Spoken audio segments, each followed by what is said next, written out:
As we begin a new year, we do so with a vaccine that will ultimately curb the spread of the virus and allow us to move about more safely. Restrictions put into place in 2020 were necessary to slow the spread and save lives, and we must continue with some of those restrictions until a vaccine is widely available later this year. As I've said from the beginning of this pandemic, we rely on science, on our public health experts, and our medical professionals to guide us. The health and the safety of all of our residents will always be the priority. As we regularly review our protocols to ensure they are appropriate for responding to the virus. As I mentioned last week, the Department of Health has worked closely with the core group of restaurant owners on new safety protocols for indoor dining.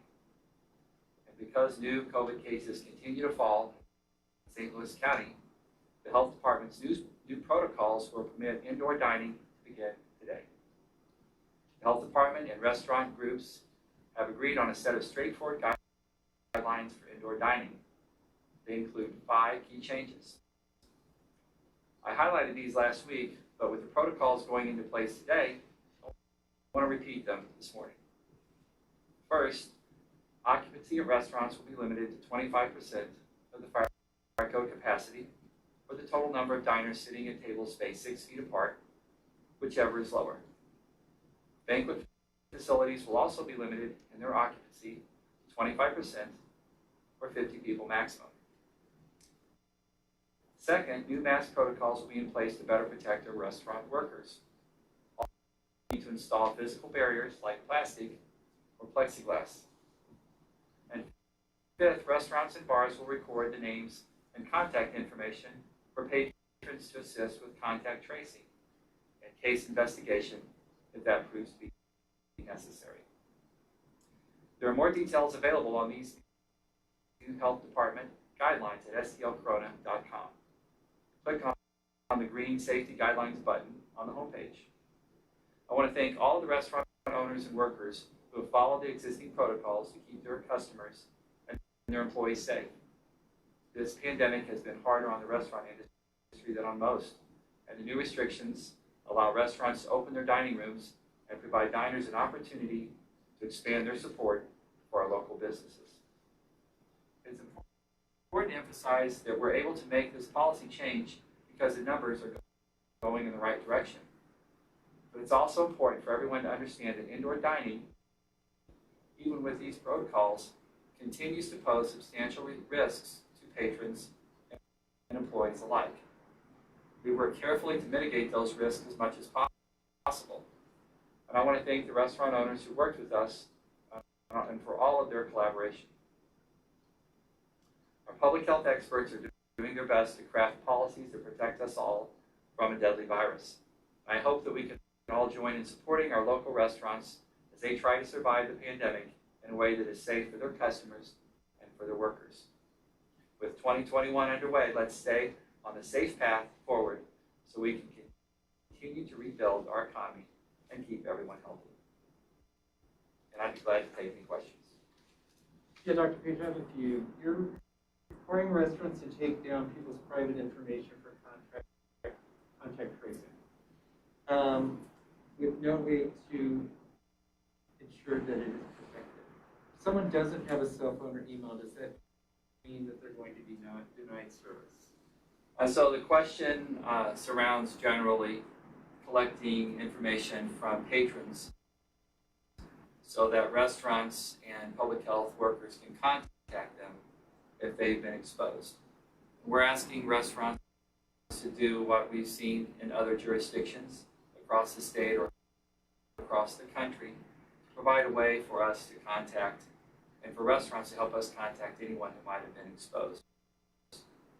We're asking our restaurants to collect a cell phone number or an email or some other way to contact individuals and to keep that information for up to 2 weeks so individuals can be contacted.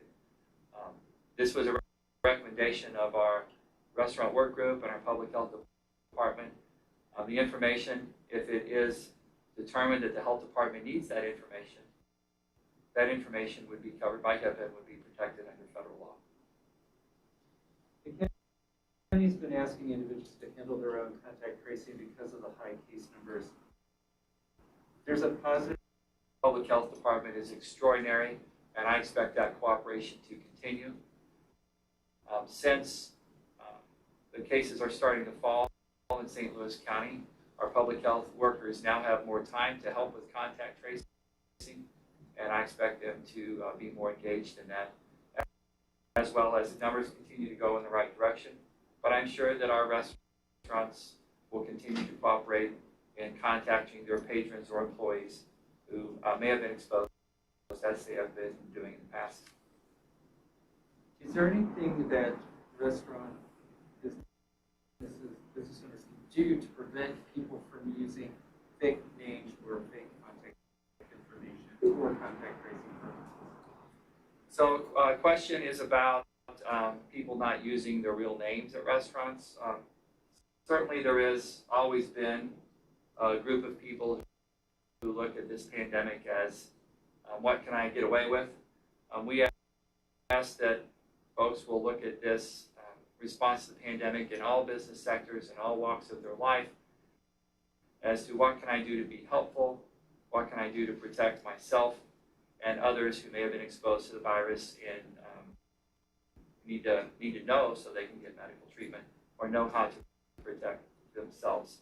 If someone doesn't want to participate in this process to protect themselves or others who may have been exposed, I do believe that will be a rare event. It's the opinion of our health department that that's a relatively rare event, and I hope we don't see it.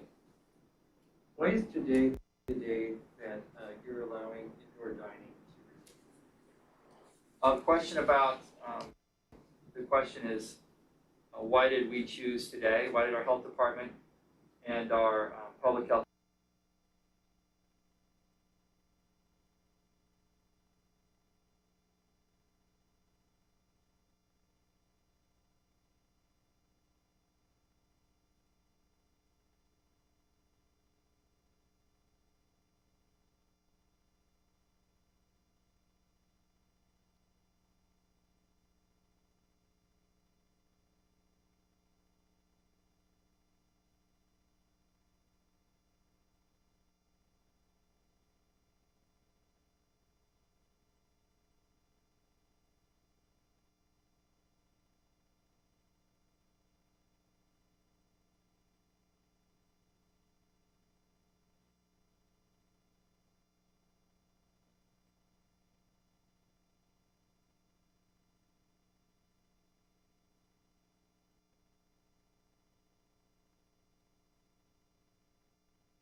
the availability of testing and hospitalizations, all of the data that we've looked at in the past, ICU capacity, hospital admission trends, whether those are going in the right direction or the wrong direction, and also a new trend that we have in our community now, and that's vaccine availability and the vaccine rollout.